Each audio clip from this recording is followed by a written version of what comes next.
Thank you for joining me for another Quick Hits conversation. I'm Dr. Robyn. With me today, I have Dinette Rivera, Keji Moses, and Dr. Carmela. The question I'd like to ask, what positive habits do you do every day and how do they help you?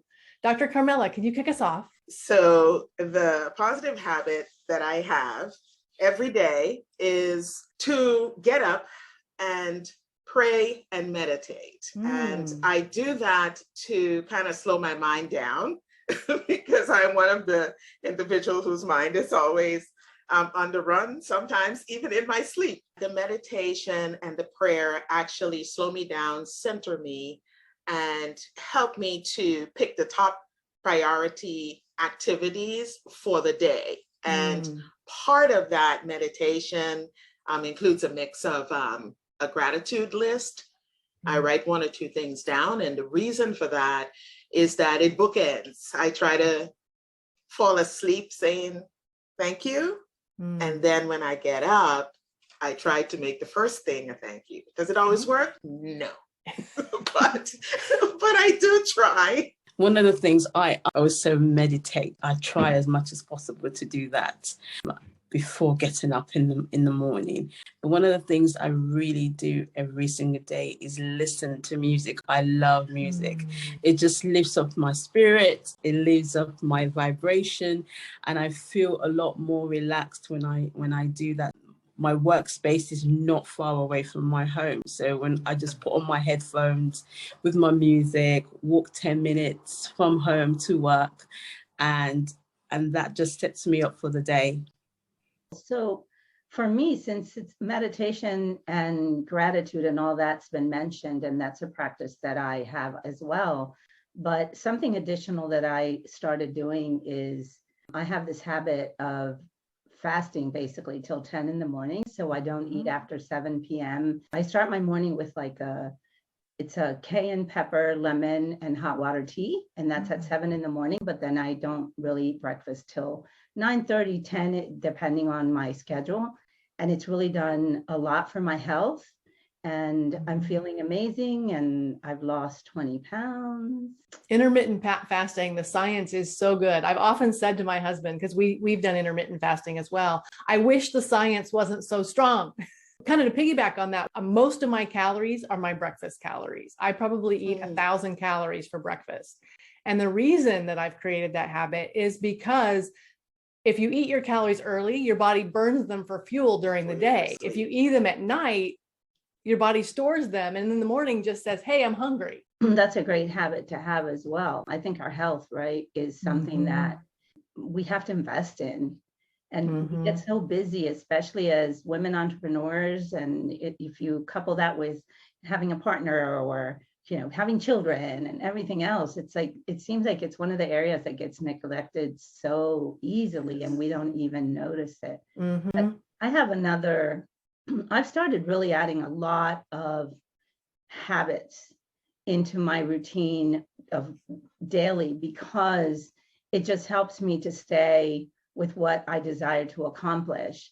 So one of the things that I do in the morning after I've done my meditation and those things is that I don't worry so much about a to-do list anymore because you add too much and then it's overwhelming. But I sit there in the morning and I just think, I start with what is an income producing activity that I need to focus on today.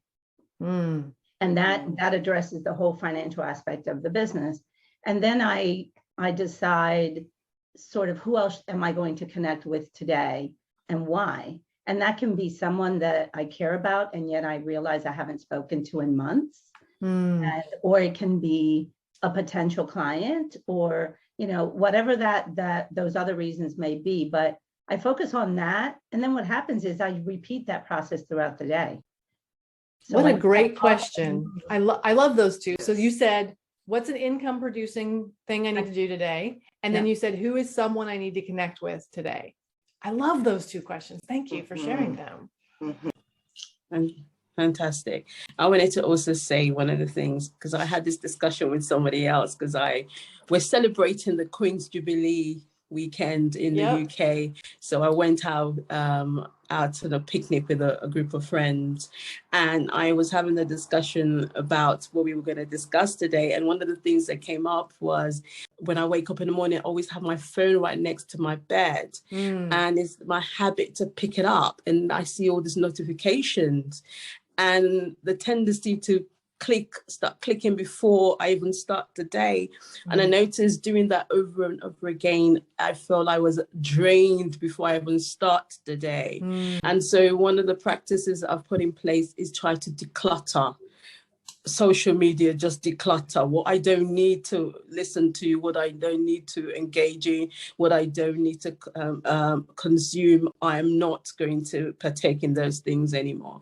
So I'm putting a strategy in place even to do those things. And I found out that I feel a lot more lighter. I feel a lot more freer. And so, yes, moving forward, I am going to be doing that a lot more. And I think that that's a really good habit to get into, is turn off as much as you can, as much as the binging and noises and things, turn it off. I'm a person who does not carry my phone around with me all the time. It's part of my professional boundaries as well. And it is super, super important. And then I want to add something to that. And that is this desire I have implemented, which is to learn something new every day.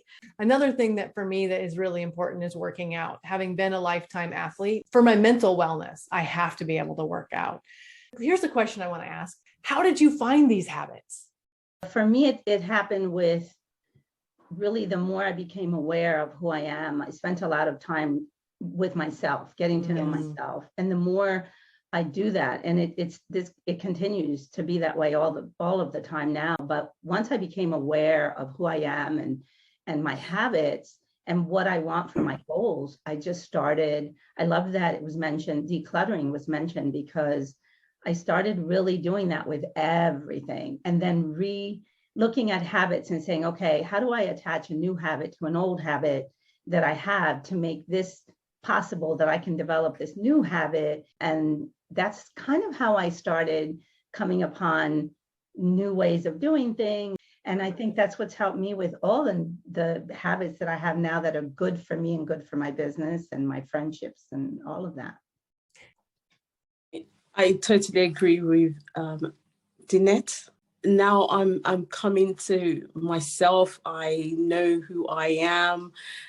I wouldn't even say I know who I am. I've reconnected with myself, really. And so I know what I want and I know what I don't want. And so I'm able to quickly determine that. It doesn't take me that long. And the other thing that I found was the more I was letting go of the past, emotions, pain. I was letting go of the things that I held on for a very long time that kept me stuck in a kind of a stuck in the past and didn't allow me to kind of move forward. As I was practicing that, a lot of good things were coming my way. Doors were opening. I was walking into the room and I was feeling good about myself. And so, yes, it's a journey, and I'm glad I'm on this journey. Thank you. Dr. Carmela, how about you? In the need to have sustained energy through the day, I found that moving through the thought process, the meditation, just centering myself, so I have a launching pad for the day, starts my energy, because I come out of that energized. And then throughout the day, sometimes I just need to get outside for 10 minutes and take in the limitlessness and the abundance of nature. I need that just to re-energize myself throughout the day to keep going, because some of the days are really, really long. And so that's how I got it. And the more I know, I talked about boundaries, where sometimes you have to limit the conversations you have with individuals, you have to shorten them if you have to have them. Take the challenging things first, and then do the less challenging things afterwards, because of the amount of energy they consume. And then being aware, I think self-awareness is one of the things that was brought to the table, recognizing when my energy is waning and taking steps to stop it. That is our 10 minutes. So I'm going to cut us off there. Thank you so much for having this conversation with me. I have learned a lot from you ladies, and I appreciate it. And I look forward to speaking to each of you again very soon. Thank you. Thank you very much.